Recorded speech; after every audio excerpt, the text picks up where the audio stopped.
Muy buenas tardes con todos los asistentes. Les habla César Bustamante de la empresa Precisión Perú. Soy jefe de producto del área industrial y el día de hoy vamos a tener el gusto de poder hablar un poco sobre lo que son las poleas para fajas transportadoras. Les agradeceré por favor que cualquier comentario lo dejen en la casilla de chat y las consultas en la casilla de consultas. Las iré respondiendo una a una a medida que avancemos con la presentación. Bueno, eh, partiendo con la presentación, el día de hoy vamos a hablar de lo que son las poleas. Bueno, básicamente un sistema transportador en una unidad minera o una unidad que elabora cementos o cualquier tipo de industria que use sistemas de faja transportadoras para mover carga de un punto a otro, requiere una faja.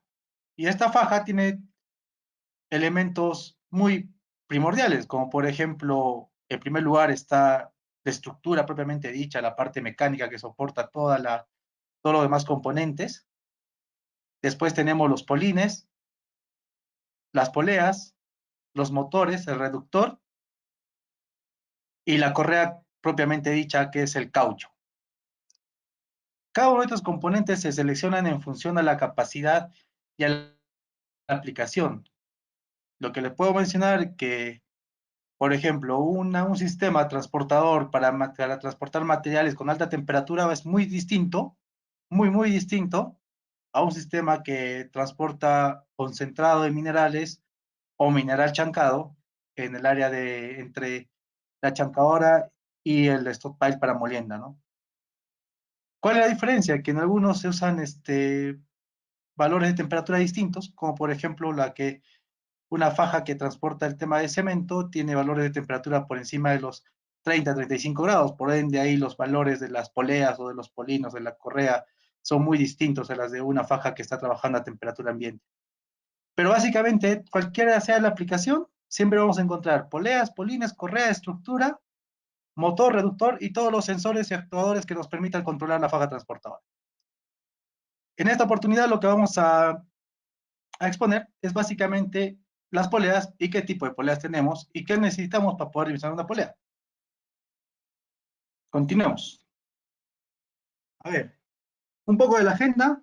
Vamos a ver lo que es una definición, la clasificación de las poleas, la denominación, tipos de poleas, dimensiones de poleas según la norma SEMA y componentes de una polea. Y finalmente, información para poder realizar el cálculo de una de estas poleas. Eh, Solamente para ubicarlos un poco en el contexto, muchas veces cuando hablamos de polines, fajas transportadoras, X cosas relacionadas a lo que es un transportador, siempre vamos a hablar de la norma SEMA. ¿Qué es la norma SEMA? Es una asociación que regula la fabricación de estos tipos de componentes. ¿Qué nos dice la norma SEMA? ¿Con qué fabricar? ¿Qué materiales usar? De dónde tomar los cálculos? Y recomendaciones respecto a las aplicaciones. La norma SEMA es americana, por ende que muchos de los valores que van a encontrar en la norma SEMA están dadas en pulgadas. ¿Y qué nos permite la norma SEMA? Estandarizar. Entonces, como en el Perú, normalmente vamos a encontrar dos tipos de normas, la DIN y la SEMA. ¿Cuál es la más usada? Actualmente la SEMA. Tendremos prácticamente el 80% de las fajas transportadoras en el Perú están hechas bajo norma SEMA. Y un 20% que tiende ya a desaparecer están trabajadas en norma DIN. ¿Cómo se dan cuenta? Muy fácil. Norma SEMA te va a dar los valores en pulgadas y norma DIN te va a dar los valores en milímetros. Entonces, el día de hoy básicamente vamos a hablar de estos componentes, pero orientados a la norma SEMA.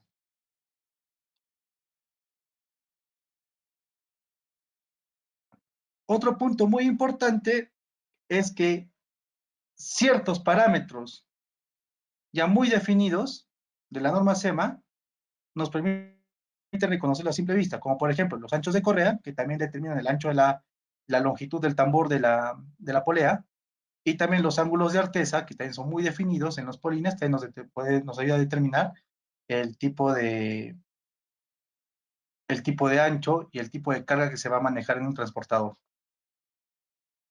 Bueno, ¿qué es una polea? Una polea es un elemento mecánico compuesto por un eje, un manto, una tapa y unos rodamientos. Los rodamientos básicamente son los descansos, que nosotros también los conocemos como chumaceras, en el común argot de un mecánico estructurista o de ensamblador, pero desde el punto de vista técnico, esa chumacera la llamamos como descansos, ¿no? Eh, Estos componentes se juntan para formar una polea. ¿Cuál es la función de la polea? Tiene tres funciones básicas. Una de las funciones es generar el movimiento de la faja de la correa transportadora o el caucho, transmitir el movimiento y apoyar en la tensión de la correa. Por ende, que en un sistema transportador simple ustedes van a encontrar básicamente dos poleas, una motriz y una de cola. Y en un sistema transportador más complejo van a encontrar hasta 4 o 5 poleas. Las otras poleas que no sean motriz o que no sea de cola se llaman deflectoras o tensoras, que también lo vamos a ver más adelante.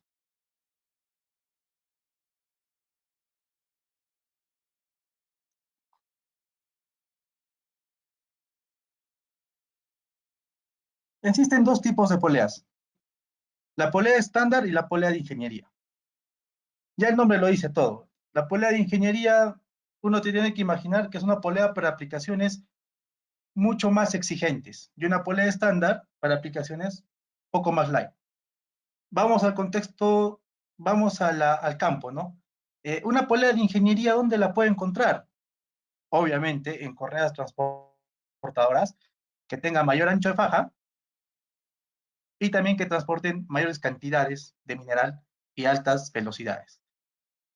Cuando yo me imagino un sistema de alta capacidad, de alto ancho de faja, estamos hablando de valores de ancho de faja por encima de 54 pulgadas, estamos hablando de capacidades por encima de las 7.000, 6.000 toneladas y velocidades por encima de los 3 metros por segundo, ¿no?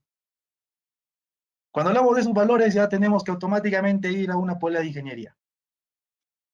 En las características que ustedes pueden ver en el cuadro, podemos observar que tenemos anchos mayores entre 46 y hasta 1200, hasta 120 pulgadas. Entonces, ahí ya nos damos cuenta de qué tamaño van a ser las correas, ¿no? O sea, son grandes. Y los diámetros de la polea, 30 pulgadas hasta 60 pulgadas. Yo tuve la oportunidad de ver la polea más grande de Sudamérica. Es una polea de minera Collahuasi de Chile, que prácticamente el diámetro del tambor excedía los 3,5 metros. Una polea impresionante. ¿Cuál fue el detalle? Porque estaba en el taller, porque en algún momento, cuando hicieron el montaje, simplemente chancaron la polea con una estructura. Y por recomendación de su vendor, o del vendor de los descansos y del que hizo los ejes, pidieron que se haga un ensayo a la polea. Evidentemente, cuando hicieron el ensayo encontraron algunos tipos de daños mecánicos, sobre todo en el eje, y tuvieron que mandar a reparar la polea. Entonces, ese tipo de poleas grandes, delicadas, hechas para aplicaciones exigentes, son básicamente llamadas poleas de ingeniería. Me voy a una polea estándar. ¿Qué es una polea estándar? Una polea mucho más sencilla, tapa, eje, manguitos, cargas bajas, capacidades ligeras. No estamos hablando de aplicaciones muy exigentes. En una unidad minera que estamos hablando de 7.000 toneladas día, 15.000 toneladas día, vamos a encontrar que prácticamente el 90% de sus poleas es poleas estándar, ¿no? Y en una planta que estamos hablando 150 mil toneladas por día o 200 mil toneladas por día, ya estamos hablando que el mayor porcentaje de poleas en sus fajas son de ingeniería. Entonces, esos dos tipos de poleas son los que vamos a encontrar en una faja transportadora. ¿De qué depende? De la aplicación y de la capacidad que vamos a transportar. ¿Okay? ¿Cuándo se usa también una polea de ingeniería? Cuando las tensiones que se generan en la correa son altas. ¿Y cuando genero mayor tensión? Cuando la correa usa o tiene alma de acero o cables de acero. Entonces, si mi correa ya de por sí tiene cables de acero, en automático, lo que el diseñador va a elegir como polea, una polea de ingeniería. Si mi correa es simplemente textiles o lonas, polea estándar.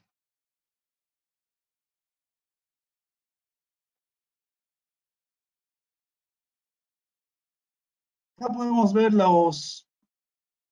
un poco sobre las características de la polea. Bueno, básicamente acá vamos a observar todos los componentes. Vamos a partir uno por uno. Eh, Hablemos primero del recubrimiento externo. O sea, el recubrimiento externo puede ser de cerámico o caucho. Eso lo determina cuando uno hace el cálculo de tensiones. Este cerámico tiene que ser compatible o caucho tiene que ser compatible con la correa que vamos a usar para el sistema transportador. De ahí tenemos el manto. El manto básicamente es una plancha cilindrada que tiene valores de ajuste ya determinados según la norma.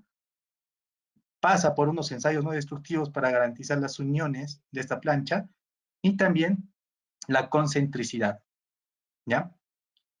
También tenemos las tapas. Las tapas son fundidas, se maquinan en planta junto con el eje. Tiene que tener, tiene que guardar mucha exactitud con el manto porque se hace ahí una soldadura en frío con arco sumergido para evitar algún tipo de defecto de sopladura o escoria interna producto de la soldadura. La unión entre la tapa y el manto también pasa por ensayos no destructivos, que son líquidos penetrantes, gammagrafía o ultrasonido. Eh, ¿Qué ensayo se elige? Eso depende de la aplicación y de la norma de calidad que puede exigir el cliente o lo que nosotros tenemos como estándar, ¿no? Nosotros normalmente hacemos líquidos penetrantes y ultrasonido para detectar algún tipo de fisuras, ¿no? El eje también es una barra, el eje está totalmente mecanizado, tiene que guardar concentricidad con el manto y las tapas, ¿no? Y este eje es fijado a las tapas mediante unos manguitos. Estos manguitos se seleccionan dependiendo del tipo de polea. Pues si es una polea de ingeniería, existe un tipo de manguito X, si es una polea de estándar, existe un tipo de manguito Y, ¿no? Entonces, básicamente, el manguito cumple la función de unir todo el cuerpo, tapa, manto, con el eje. Y bueno, también el eje también pasa por algunos ensayos para sobre todo determinar si existen fisuras internas. ¿Dónde tenemos que tener cuidado una polea? Material del eje, material del manto, tipo de cerámico según la aplicación y la compatibilidad de la correa. El recubrimiento del manto nos va a garantizar la adherencia entre la correa y el eje para que tengamos entre la polea y la correa para que tengamos eficiencia en la transmisión de movimiento. Entonces, muy importante este valor. Y bueno, todos los arcos de soldadura que se tienen en una polea tienen que pasar por ensayos no destructivos. Como mínimo, líquidos penetrantes y ultrasonido. Bueno, acá un poco algo visual. Tenemos una polea tipo tambor y una polea tipo tambor, pero rezagada, que básicamente con la diferencia en el tipo de recubrimiento, ¿no? Ahí puede ver que tiene un recubrimiento con una especie de figuras geométricas y la otra con un manto liso, que puede no llevar tampoco recubrimiento. Vamos a continuar entonces. Dejaremos las consultas para la parte final. Bueno, acá algunos detalles respecto a las diferencias entre una polea de ingeniería y una polea estándar. Y también aparece acá algo importante, una polea nervada. Bueno, eso lo voy a explicar a qué se refiere una polea nervada. Poleas de ingeniería, ya hemos visto, diámetros especiales, ¿a qué nos referimos? Muy grande, con diámetros muy grandes. Entonces, ahí ya quizás la decisión ya va por el tipo de carga, por el tipo de correa transportadora, ya ya va a determinar qué tipo de polea que necesita. Poleas estándares, acá podemos ver, desde 8 diámetros hasta 60 pulgadas y anchos de correa hasta, bueno, 63, ¿no? Estamos hablando esto de un promedio de 54 pulgadas de ancho de correa, de ancho de faja. Ya. Es una polea nervada. Así puedo dibujar, a ver. Pluma. Ya. Una polea nervada es algo así.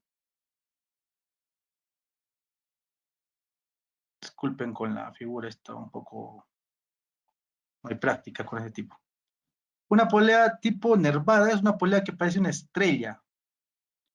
Y acá tiene una especie de platinas soldadas que generan el movimiento o generan, o bueno, permiten que la correa se desplace. ¿Dónde se aplica esto? Lo he visto mucho en pequeñas mineras. Es una polea muy económica, pero no se recomienda cuando el sistema tiene una balanza de faja. Si el sistema cuenta con una balanza de faja y tiene poleas de este tipo, lo que están generando es que se genere ruido al momento de medir la velocidad para hacer el cálculo del flujo en la balanza. Entonces, si tienen un sistema de una faja transportadora con una balanza, lo que no debería haber como polea de cola es ese tipo de polea nervada. ¿Okay? No ayuda al sistema. Si no existe una balanza de faja, úsenla, es una polea económica, nosotros la fabricamos, pero no la recomendamos. Nosotros básicamente siempre vamos a recomendar poleas de ingeniería y poleas estándar. Con un poco del detalle de los anchos de correa, ¿no? Un poco de matemática para los que les gustan los cálculos. Bueno, pero de acá, de esto no se preocupen, ¿no? Cuando ustedes hacen el pedido de una polea, ustedes nos dicen el ancho de la correa y nosotros ya sacamos las demás dimensiones. Si es estándar, muy sencillo. Si es de ingeniería, unos cuantos datos más y ya suficiente para calcular la polea. Continuemos. Ya, lo que les mencionaba. Un sistema transportador no solamente tiene una polea de cabeza o la motriz o una polea de cola. Cabeza motriz, donde básicamente está el reductor y el motor, y polea de cola, la que hace el retorno o ayuda a la transmisión del movimiento. Existen varios tipos de poleas.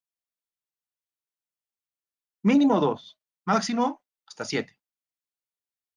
La otra polea, también conocida, es la polea deflectora. La polea deflectora. Esta es de acá. Que nos ayuda a mejorar la tensión de la correa. Poleas tensoras, también, nos ayudan a mejorar la tensión en la correa. Dependiendo de la ubicación donde se encuentren las poleas deflectoras, se pueden llamar deflectoras de cola o deflectoras de cabeza. ¿Ok?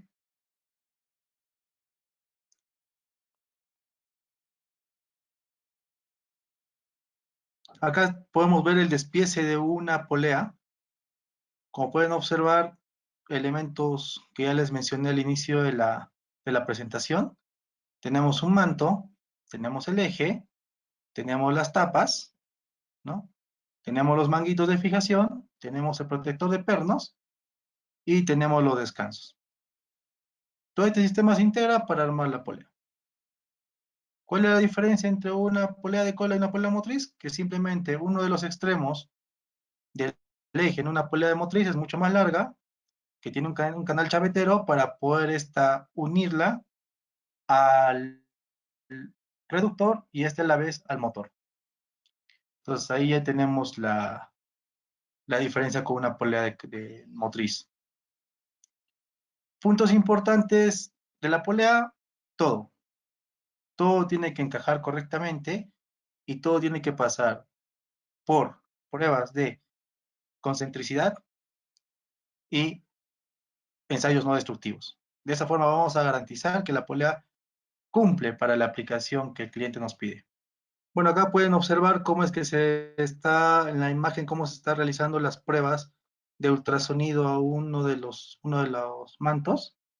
Como les he mencionado, estos mantos surgen a partir de una plancha metálica que se empieza a cilindrar mediante un sistema mecánico, mediante una máquina plegadora. Eh, el punto crítico acá es analizar correctamente la soldadura. Una falla en esta soldadura va a ocasionar de que la polea se abra, se desgarre y en el mejor de los casos se genere un falso disparo en una de las alarmas eléctricas del sistema y pare la correa.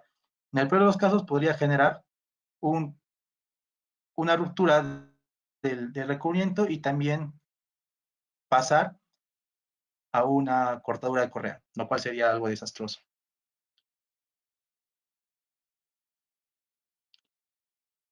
Los ensayos no destructivos, como les he mencionado, es el tema del ultrasonido.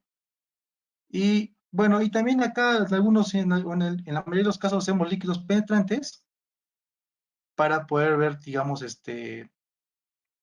defectos externos, ¿no? Acá podemos observar los tipos de recubrimientos. Tenemos el recubrimiento liso, el tipo diamante o roibondal, el de espina de pescado y el de caucho y cerámico. Hey, César, ¿de qué depende el recubrimiento? Bueno, eso depende mucho de la aplicación, como les digo. Eh, el recubrimiento tiene que guardar eh, compatibilidad con la correa, con el caucho, y también se dimensiona en función a las toneladas que va a transportar la faja.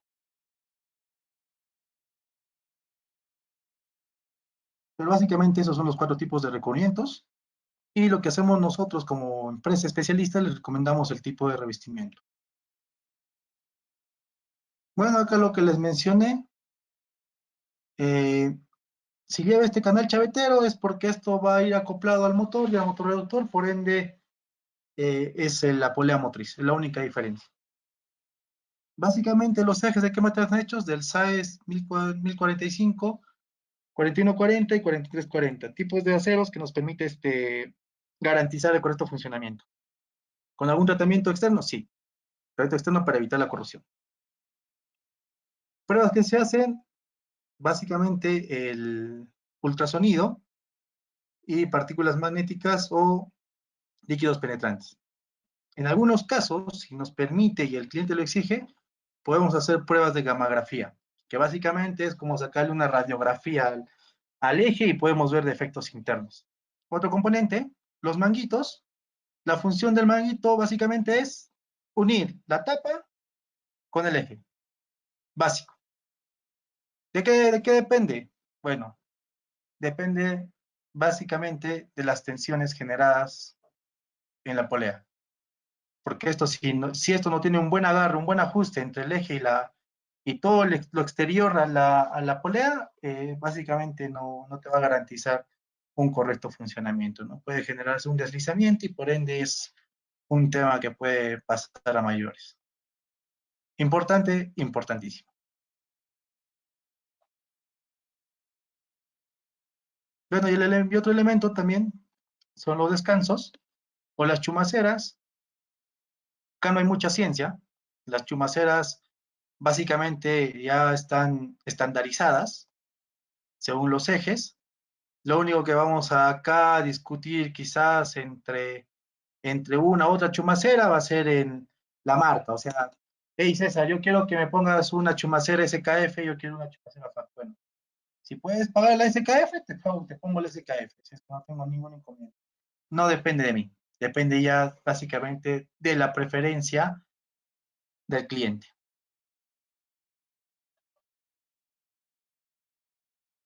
¿no? Y finalmente, ¿qué requiero yo para calcular una faja, una polea?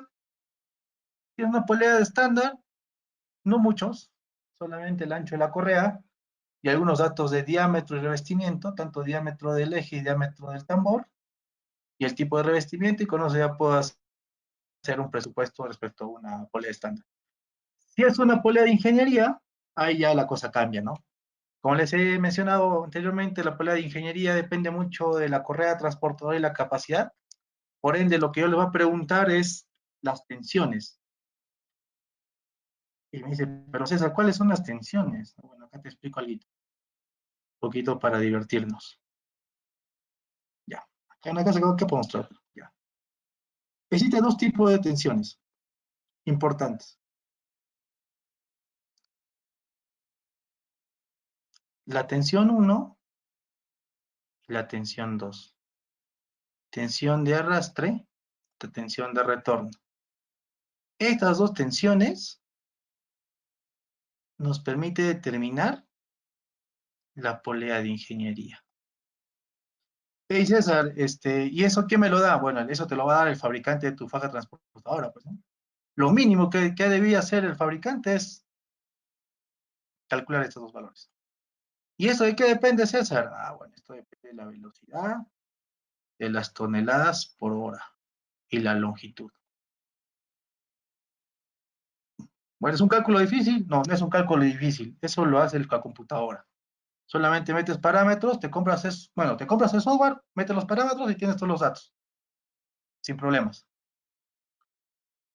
Entonces, esos valores son los que uno necesita para poder calcular una polea de ingeniería. Tensión alta, tensión baja, tensión 1, tensión 2, diámetro de la polea, ancho de cinta, potencia, velocidad, ancho de polea, distancia entre descansos. Bueno, estos datos se recogen en campo, pero los más importantes, como les mencioné, tensión 1, tensión 2 y el ancho de la correa. Con eso ya tenemos todo ya. No tengo esos datos, bueno, ya, vamos a la opción 2. ¿Cuál es la opción 2? Potencia, no, mejor un doble check. Y, no, sobre todo potencia. Con la potencia se puede sacar las tensiones. ¿Dónde veo la potencia? Bueno, ya no seas malo, pues ya. Motor, reductor, y pásame esos datos y calculamos la potencia. Bueno, señores, ahí están las poleas color salmón que fabricamos en Precisión Perú. Para los que no conocen un poquito sobre la empresa, sobre Precisión, Precisión tiene una fábrica de poleas llamada Revesol y nosotros nos encargamos de fabricar no solamente poleas, sino también polines y también equipos hidráulicos como sistemas manipuladores de coraza. Próximamente en capacitación. Bueno, hasta este punto, ojalá ya tenga consultas.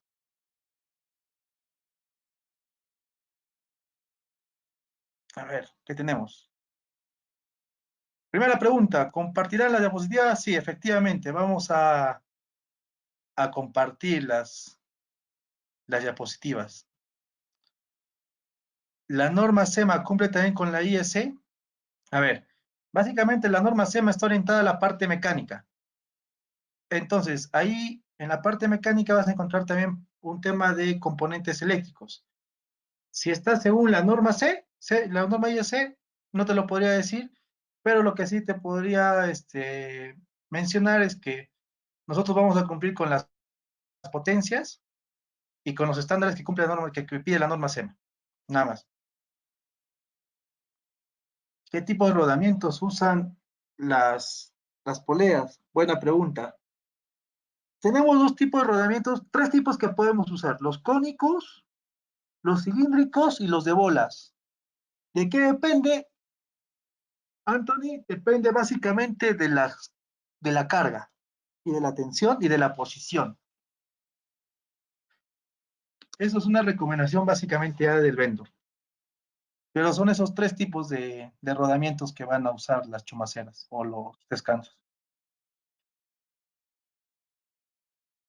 ¿Cuál es el más barato? El de bolas. ¿Y dónde lo usaría? En poleas estándares de baja capacidad, en automático.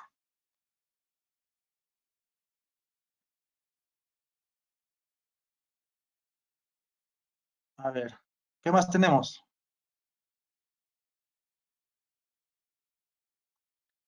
¿Hay algún libro para el diseño de poleas? Bueno, como te mencioné, tienes que buscar la norma SEMA. Mándame un correo y te la envío la que tengo por ahí. Y con eso vas a tener algunos tipos de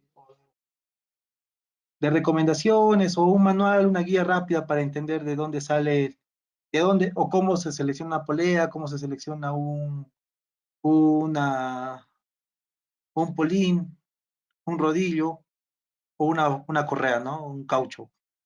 Pero lo que sí te puedo decir es que la norma SEMA no te dice qué marcas usar. La norma SEMA te dice qué usar, de qué tipo, de qué material y en dónde. Eso te dice la norma SEMA. Ah, y bueno, según el ancho de correa, te normaliza las dimensiones.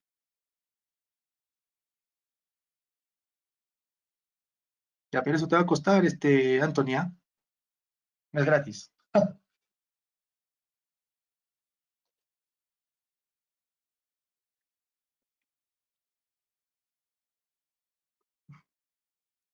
Poleas coronadas, diseño cónico. Ah, ya, ya, ya. Sí, las he visto. Mira, básicamente nunca he tenido el agrado de poder dimensionar o cotizar una polea coronada, pero donde sí las he visto es en aplicaciones de baja capacidad. Por ende, entiendo que estas son ya un tipo de polea estándar. Si se recomienda o no, no te podría decir porque no es algo que usualmente hagamos nosotros como fábrica.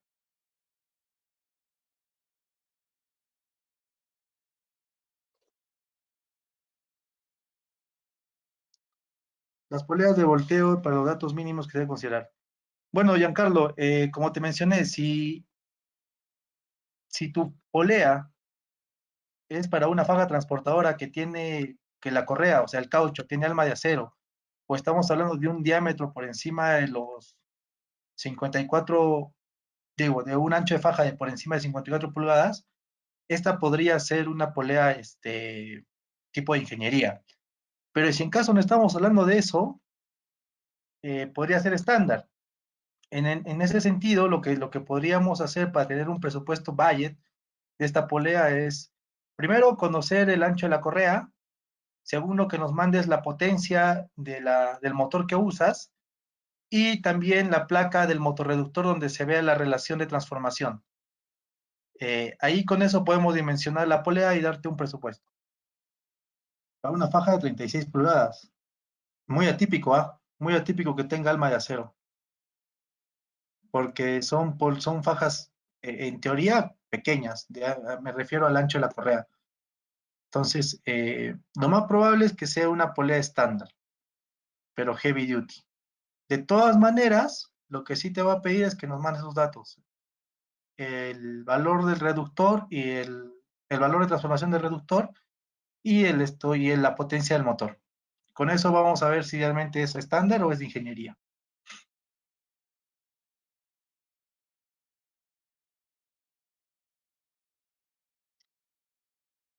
Si le quieres, bueno, una pregunta de Brian, ¿se puede cambiar una polea estándar por una polea de ingeniería? Sí, evidentemente una polea de ingeniería te va a dar mayor confiabilidad, va a tener mayor tiempo de vida. ¿Por qué? Porque le metemos más cálculo y ajustamos los valores. De repente la polea estándar es muy grande el diámetro y con una polea de ingeniería bajamos el diámetro. Entonces, esa reducción en diámetros, evidentemente es una reducción en costo, pero en el primer ensayo nos va a implicar un esfuerzo más en hacer la ingeniería de la polea. Pero que se pueda cambiar de una polea estándar por una ingeniería, sí se puede hacer. ¿Se han visto casos? Sí. ¿Es algo común? No.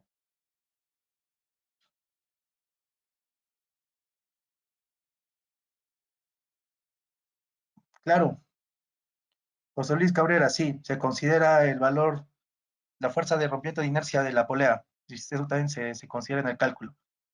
Pero si me dices a mí cómo se calcula, no te voy a decir, no, no lo hacemos. O sea, eso lo hace el software. Ya son parámetros definidos. Entonces, como que ahí no va nuestro esfuerzo, ¿no? Nuestro esfuerzo está básicamente en asegurar el material.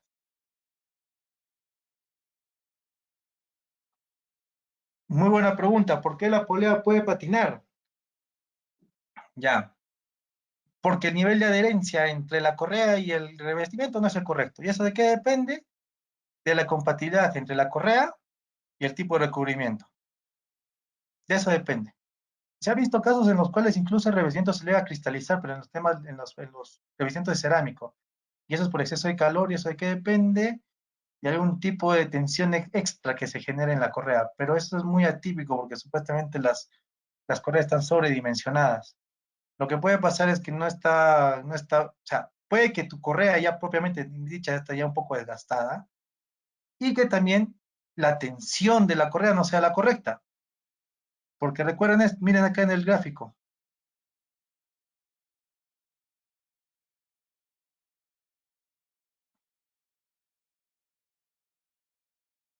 acá. Lo que abraza la correa y la polea es básicamente,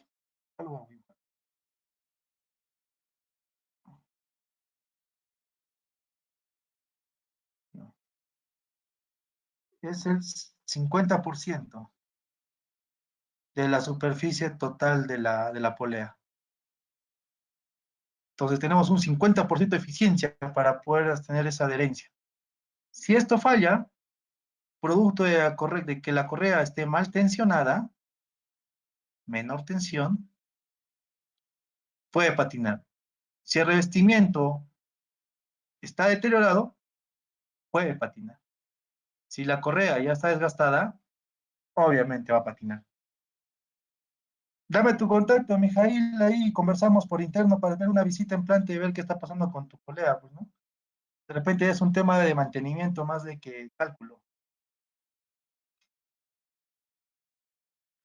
Denis Chávez, ¿se requiere un dato preciso? Obviamente que sí se requiere, es muy importante.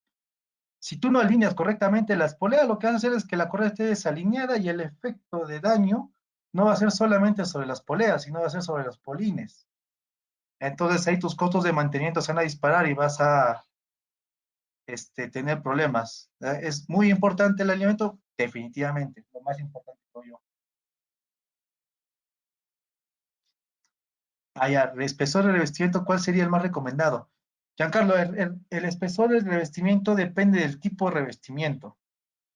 Si no me equivoco, estamos hablando de por encima de la pulgada, es el valor mínimo, pero se podría incrementar esto. Mucho revestimiento también genera de que el revestimiento se pueda desgarrar. Entonces tiene que haber un balanceo entre la altura de revestimiento y las tensiones. Como te digo, muy poco, desgaste rápido. Muy alto, muy poca altura, desgaste rápido. Muy alta altura, desgarro de revestimiento. ¿Quién determina el valor óptimo de la altura de revestimiento y el tipo de revestimiento? El especialista en revestimientos. ¿Quién es el especialista en revestimientos? Bueno, normalmente las fábricas recomiendan el tipo de revestimiento y un parámetro adicional, pero quien realmente nos dice cuál es y cuál tiene que ser la altura es el que hace propiamente, el que hace en sí el revestimiento, pues, ¿no? El que se encarga de esa actividad.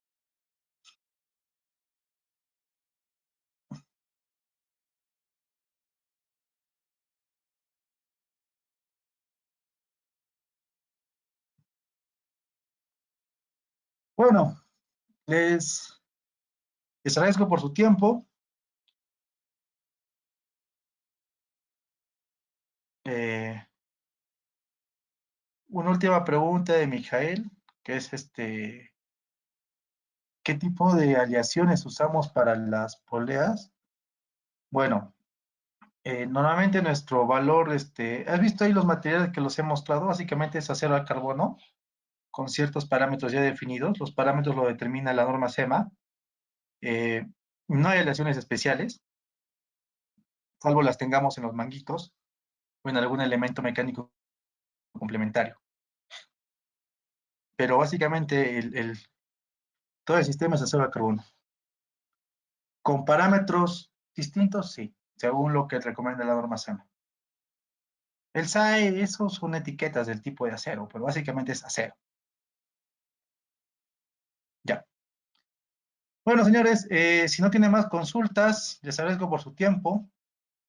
Les comento que más adelante vamos a tener, la próxima semana tenemos, el día de mañana tenemos la capacitación en flujómetros de aire para plantas concentradoras, básicamente flujómetros tipo vórtice y tipo swirling aplicados a sistemas de flotación. Y la próxima semana estamos también con la presentación de medidores de nivel para plantas de chancado. O sea, básicamente vamos a ver los desafíos que tenemos para medir nivel en una tolva. Y como cierre de semana y temporada, es balanzas de faja. La exposición de balanzas la va a hacer mi persona, entonces, por favor, los que están cordialmente invitados los presentes. Sin nada más que decirles, sin nada más, simplemente agradecer nuevamente por su presencia, me despido, que tengan muy buenas tardes y por favor dejen sus comentarios en el chat, les agradezco. Gracias.